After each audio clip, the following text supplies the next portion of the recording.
शत्रू राष्ट्रांमध्ये गुप्तहेर म्हणून गेला आणि एका चुकीमुळे तो गुप्तहेर पकडला गेला आणि परत त्याच्यावर भारत देशाने त्या गुप्तहेराला आमच्या देशाचा नाही किंवा त्या गुप्तहेराला स्वीकारलं सुद्धा नाही. वेगवेगळ्या देशांमध्ये आपले गुप्तहेर नेमण्याची पद्धत ही पहिल्यापासूनच आहे. भारताची गुप्तहेर संघटना म्हणजेच रॉ, पाकिस्तानची गुप्तहेर संघटना म्हणजेच ISI हे पहिल्यापासूनच एकमेकांच्या देशामध्ये गुप्तहेर नेमत असते आणि ते गुप्तहेर तिथे लोकांमध्ये मिसळतात. त्यांच्या बातम्या किंवा त्यांचे जे काही गुप्त गोष्टी असतात त्या आपल्या मायभूमीला सांगत असतात. परंतु तो गुप्तहेर जर समजा त्या देशाने पकडला तर त्याचे खूप प्रचंड प्रमाणात हाल होतात आणि त्या गुप्तहेराला स्वतःचा देशसुद्धा स्वीकारू शकत नाही. त्यामुळे त्या गुप्तहेराची कंडिशन ना घर का ना दार का अशीच होते. आता सीमा हैदर प्रकरण आहे, तिच्याबद्दलसुद्धा असं म्हटलं जातं की ती पाकिस्तानची गुप्तहेर आहे. याच्या अगोदर सरबजीत प्रकरण गाजलं होतं. परंतु तुम्हाला माहीत आहे का की आणखी एक गुप्तहेर ज्याला इंदिरा गांधींनी ब्लॅक टायगर म्हणून नाव दिलं होतं त्याच्याबद्दल तुम्हाला काही माहिती आहे का? त्यांचं नाव आहे रवींद्र कौशिक आणि यांच्याबद्दल आपण सर्व माहिती आजच्या व्हिडिओमध्ये नक्की पाहू.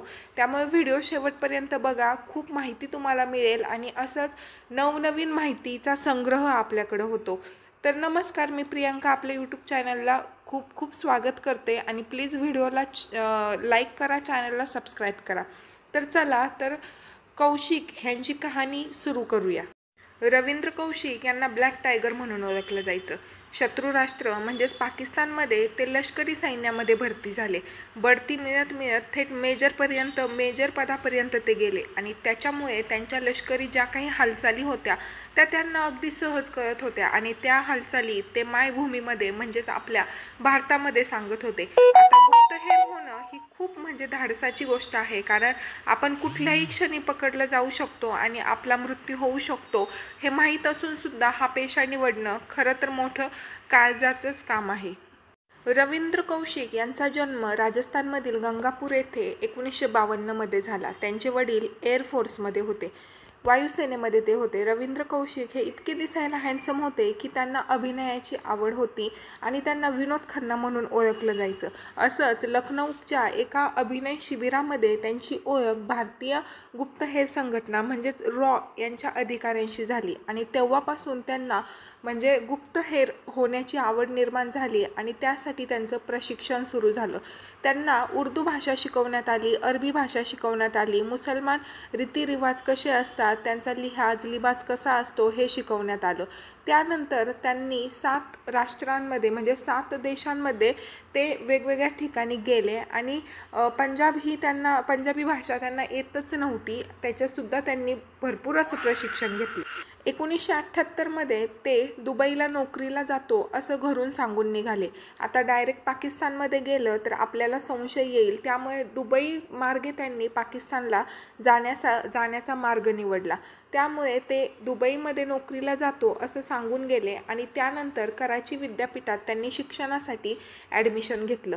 त्यानंतर पेपरमध्ये जाहिरात बघून त्यांनी सैन्य भरतीसाठी फॉर्म भरला. 1979 ते 83 या काळामध्ये ते सैन्य भरतीमध्ये होते. इतके सैन्यामध्ये ते मिसळून गेले, बढती झाली, ते मेजर पदापर्यंत गेले. पाकिस्तानमध्ये त्यांचं नाव नबी अहमद शकीर असं होतं. आर्मीमधील एका टेलरच्या मुलीशी त्यांनी विवाहसुद्धा केला. त्यांच्यापासून त्यांना मुलंसुद्धा झाली. त्यानंतर भावाच्या लग्नासाठी म्हणून ते भारतामध्ये आले आणि त्यांनी घरच्यांना एक लिहिलेल्या पत्रामधून त्यांच्या घरच्यांना हे कळलं की ते पाकिस्तानमधील गुप्तहेर आहेत. 1983 मध्ये इनात मसीह नावाच्या एका एजंटला पाकिस्तानात कागदपत्रे देण्यासाठी पाठवले होते, परंतु त्याला पकडण्यात आले. त्याला बॉर्डरवरतीच पकडण्यात आलं आणि त्यानंतर त्याचा छळ केल्यानंतर त्यांनी रवींद्र कौशिक यांच्याबद्दलची सर्व माहिती सांगितली. त्यानंतर रवींद्र कौशिक यांचा खेळ संपला, त्यांना पकडण्यात आलं आणि त्यानंतर त्यांचा 18 वर्ष छळ करण्यात आला. त्यांना फाशीची शिक्षासुद्धा सुनावण्यात आली होती. त्यांच्या कुटुंबाचे सुद्धा त्यांना पकडल्यानंतर फार हाल झाले. त्यावेळेस त्यांनी आणि दुसरी महत्त्वाची गोष्ट म्हणजे भारतीय रॉ आणि भारतीय सरकारनं रवींद्र कौशिक यांना स्वीकारण्यास साफ नकार दिला आणि त्यामुळे त्यांनी त्यांच्या कुटुंबाला मी इतकं काम जर अमेरिकेसाठी केलं असतं तर नक्कीच अमेरिकेनं मला सोडवण्यासाठी काहीतरी प्रयत्न केले असते असे निराशजन्य पत्र त्यांनी आपल्या कुटुंबाला लिहिले होते. असं सांगितलं जातं की रवींद्रनं उर्दूमध्ये त्याच्या वडिलांना पत्र लिहिले होते की मी पाकिस्तानामध्ये गुप्तहेर आहे आणि मी पकडलो गेलो आहे. तर हे सगळं ऐकून म्हणजे पाहून रवींद्रच्या वडिलांना धक्का बसला आणि त्यांचा मृत्यू झाला. त्यानंतर हे लेटर घरातील इतर कुटुंबांना मिळालं आणि त्यानंतर त्यांनी भारत सरकारकडे आपला म्हणजे रवींद्र हा रॉचा एजंट म्हणून तिथं गेला होता आणि त्याला भारत सरकारनं सोडवावं अशी मदत मागितली. परंतु भारत सरकारने शेवटपर्यंत रवींद्र कौशिक यांना स्वीकारलं नाही आणि त्यानंतर नोव्हेंबर 2001मध्ये रवींद्र कौशिक यांचा TBमुळे मृत्यू झाला. त्यांना अनेक वेगवेगळ्या जेलमध्ये हलवण्यात आलं. सियालकोट, मियांग असे वेगवेगळे कारागृहामध्ये त्यांना सतत हलवण्यात येत होतं. परंतु भारत सरकारनं शेवटपर्यंत रवींद्र कौशिकला आपला माणूस म्हणून स्वीकारलं नाही. त्यानंतर त्यांची पत्नी जी होती तीसुद्धा त्यांना जेलमध्ये कधीच भेटायला गेली नाही. तर तुम्हाला आजचा व्हिडिओ कसा वाटला? जर इनायत मसीहा यांनी जर स्वतःचं तोंड उघडलं नसतं तर रवींद्र कौशिक हे कधीच पकडले गेले नसते आणि स्वतःची कामं पूर्ण करून ते भारतात परत आले असते. तर आजचा व्हिडिओ तुम्हाला कसा वाटला हे नक्की सांगा आणि यांच्या जीवनावर आधारित असा कोणता मूव्ही बनवलेला आहे त्या मूव्हीचं नाव खाली कमेंट करून नक्की